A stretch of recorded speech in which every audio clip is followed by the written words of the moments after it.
ಪ್ರಜ್ವಲ್ ಮತ್ತು ರೇವಣ್ಣನಿಗೆ ಎರಡನೇ ನೋಟಿಸ್ ನೀಡಲಾಗಿದೆ. 24 ಗಂಟೆಗಳ ಒಳಗೆ ಹಾಜರಾಗದಿದ್ರೆ ಕಾನೂನು ಕ್ರಮ ಆಗುತ್ತೆ. ಬೆಂಗಳೂರಿನಲ್ಲಿ ಗೃಹ ಸಚಿವ ಡಾಕ್ಟರ್ ಜಿ ಪರಮೇಶ್ವರ್ ಹೇಳಿಕೆ.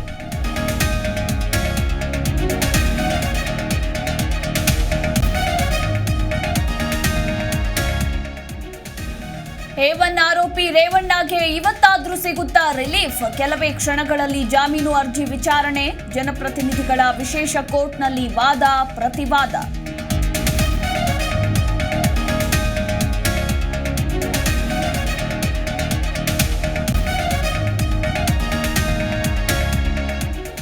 ಉತ್ತರ ಕನ್ನಡದಲ್ಲಿ ಕಾಂಗ್ರೆಸ್ ಪ್ರಜಾಧ್ವನಿ ಸಮಾವೇಶ.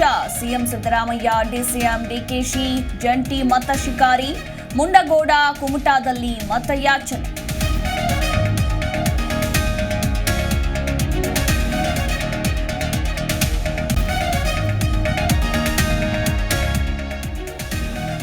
ಕೋವಿಶೀಲ್ಡ್ ಲಸಿಕೆ ಪಡೆದವರ ಮೇಲೆ ಅಡ್ಡ ಪರಿಣಾಮ. ಕೋವಿಶೀಲ್ಡ್ ತೆಗೆದುಕೊಳ್ಳದಂತೆ ಅಪ್ಪುಗೆ ಮನವಿ ಮಾಡಿದ್ದ ಫ್ಯಾನ್. ವ್ಯಾಕ್ಸಿನ್ ಪಡೆದು ಪೋಸ್ಟ್ ಹಾಕಿದ್ದ ಫೋಟೋ ವೈರಲ್.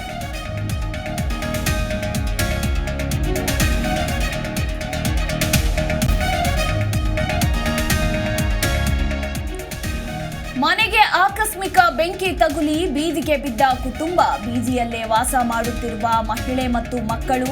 ಸೂಕ್ತ ಪರಿಹಾರಕ್ಕಾಗಿ ಅಂಗಲಾಚುತ್ತಿರುವ ಸಂತ್ರಸ್ತೆಯ ಕುಟುಂಬ.